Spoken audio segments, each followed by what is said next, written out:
నేరేడుమెట్ కాల్పుల ఘటనలో గాయపడ్డ యాదగిరి కోలుకుంటున్నాడు. కాల్పులకు పాల్పడిన బాబుతో పాటు మరో వ్యక్తిని కూడా అరెస్ట్ చేశారు పోలీసులు. అయితే బాబుతో ఎలాంటి శత్రుత్వం లేదంటున్నాడు బాధితుడు యాదగిరి. ఎవరో కావాలని తనను రాజకీయంగా దెబ్బతీయడానికి చంపించే ప్రయత్నం చేశారంటున్న యాదగిరితో మా ప్రతినిధి రాధాకృష్ణ ముఖాముఖి.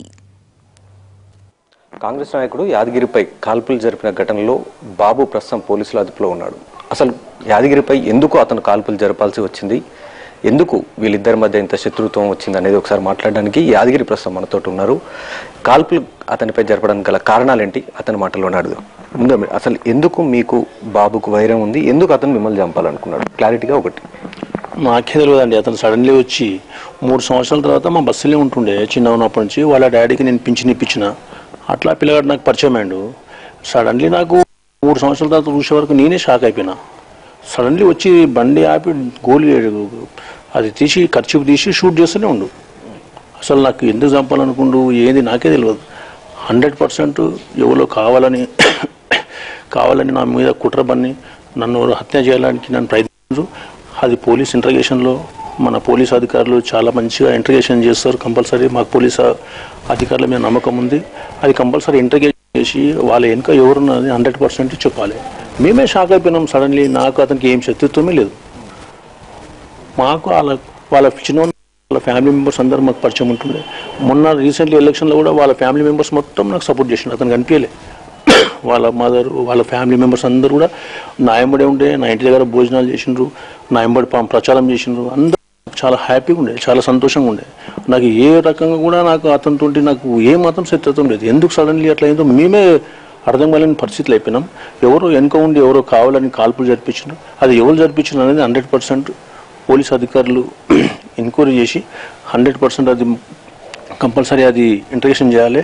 నాకు కూడా ప్రాణహాని ఉంది. 100% పోలీసులు మాకు కూడా రక్షణ కల్పించాలని నేను కోరుకుంటున్నాను. మీరు ఒక సెటిల్మెంట్ చేశారు బాబుతో కలిపి, అందులో భాగంగానే ఈ కాల్పులు జరిపాడు అనేది ఒకవైపు వినపడుతుంది. బాబు కూడా అదే చెప్తున్నాడు. దీనిపై మీరేమంటారు? అతనితో సెటిల్మెంట్ చేసేదంతా ఏముందండి, చిన్న పిల్లగాడు. ఆయనతో నేను సెటిల్మెంట్ ఏం చేపిస్తాను? నేను సెటిల్మెంట్స్ చేసేది ఏదైనా ల్యాండ్లు అంతా టీవీలో చూస్తున్నారు. ల్యాండ్ కబ్జా చేసింది. అది మీరు పోయి అడగండి బస్సులో, ఎక్కడ ఒక్క ల్యాండ్ ఏదైనా కబ్జా చేసిందో అడగండి. ఎవరితో ల్యాండ్లు వాళ్ళు చేసుకుంటే ఒట్టే కావాలని నా మీద బురద చల్లడానికి, నా మీద రాజకీయంగా నాకు ఒకటి కావాలని రాజకీయం దెబ్బతీయడానికి చేస్తున్నారు తప్ప 100% మీరు బస్సులో ఎన్క్వైరీ చేయండి. నా మీద ఎవరన్నా ఏదన్నా భూ కబ్జాల మీద కానీ ఏదన్నా నా మీద ఒక పీటి కేసు ఉందో చూడండి, మీకే తెలుస్తుంది. అంటే మాజీ నక్సలైట్ శివరాజు ఉన్నాడు. అతని హత్య కేసులో మీరు ఇతన్ని వినియోగించుకున్నారు అనేది ప్రధానంగా బాబు ఆరోపిస్తున్నాడు. పోలీసుల దర్యాప్తులోనూ అదే కారణం అని చెప్తున్నాడు. అంటే శివరాజుని హతమారిస్తే అతనికి మీరు ఒక ఇల్లుని ఇస్తానని చెప్పారంటే, ఒక ప్రాపర్టీ ఇస్తానని చెప్పారనేది చెప్తున్నారు. దీనిపై మీరు అంటే అసలు శివరాజు కేసులో మీరు ఎంతవరకు ఇన్వాల్వ్ అయినారు? ఇప్పుడు ఏదైతే మీరు శివరాజ్ కేసు అని అంటున్నారో, అప్పుడు కూడా శివరాజ్ కేసు హత్య కేసు అయినప్పుడు అందరు పోలీస్ అధికారులు ఇంట్రగేషన్ చేసినారు, అంతా చేసినారు. అట్లేమన్నా ఉంటే నాకు ఏమైనా అర్థం ఉంటే నేను కంపల్సరీ జైలుకు పోయేవాని కదా. ఇప్పుడు పోలీస్ అధికారులు ఎంత స్ట్రిక్ట్ ఆఫీసర్స్ ఏ చిన్న కోణంలో కూడా గింత అనుమానంలో తీసుకువెళ్ళి లోపలేస్తారు. అటువంటి మనకి ఏం లేదు. కావాలని ఇది ఒక రాజకీయంగా నాకు బాబుకు కావాలని ఇది కక్ష కట్టి కావాలని చేపిస్తున్నారు. అది ఎవరు చేపిస్తున్నారు అనేది మాకు తెలియాలి. దీని వెనుక ఎవరు కావాలని చాలా పెద్ద కుట్ర జరుగుతుంది. ఆ కుట్ర బయట పెట్టాలి కంపల్సరీ పోలీస్ అధికారులు. ప్రస్తుతం బాబు ఇక్కడ ఉండట్లేదు, కర్ణాటక బీదర్లో వెళ్ళడం జరిగింది. అక్కడ నుండి వచ్చి మళ్ళీ మీ పైన కాల్పులు జరిపాడని కూడా తెలుస్తుంది. అతను మీతోటి వైరం పెట్టుకున్న తర్వాత అక్కడికి వెళ్ళాడు, సెటిల్మెంట్లో విభేదాలు వచ్చాయనేది కూడా ఒకటి వినబడుతుంది. దీనిపై తప్పండి. అది అస్సలు ఆయన ఎన్నో కేసులు అంటే చెప్తున్నాను కదా, 14-15 కేసులు నేను చెప్తున్నారు. ఆయన ప్రాణానికి ఇది ఉంది అని చెప్తుండే. ఇప్పుడు ఆయననే మాకు అసలు తెలియదు. ఆయన ఎన్నో కేసులు ఎవరో 13 లక్షలు తీసుకుని కొన్ని చంపుతాను తీసుకున్నంట. ఇంకేదో కార్లో ఏదో బిల్డర్ని తీసుకుపోయి కాల్ చేసి చంపిందంట. తర్వాత ఇంకెక్కడ ఎన్నో కేసులు ఇప్పుడే మేము టీవీలో చూస్తున్నాం. ఇన్ని కేసులు పెట్టుకొని ఆయన ఎక్కడో నా కోసం బీదర్ పోయేస్తున్నావు ఏముందండి.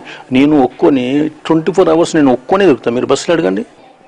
తనపై కావాలనే కొంతమంది కక్షగట్టి హతమార్చేందుకు ప్రయత్నం చేశారనేది యాదగిరి చెప్తున్నారు. గతంలో బాబు తోటి తాము సన్నిహితంగా ఉండేవాళ్ళం, కానీ 3 ఏళ్ల తర్వాత నుండి అతను కనిపించకుండా పోయాడు.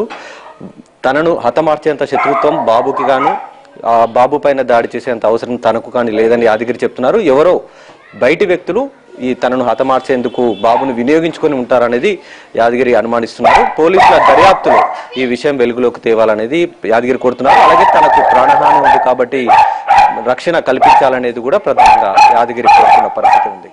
కెమెరామెన్ సాయిబాబుతో రాధాకృష్ణ.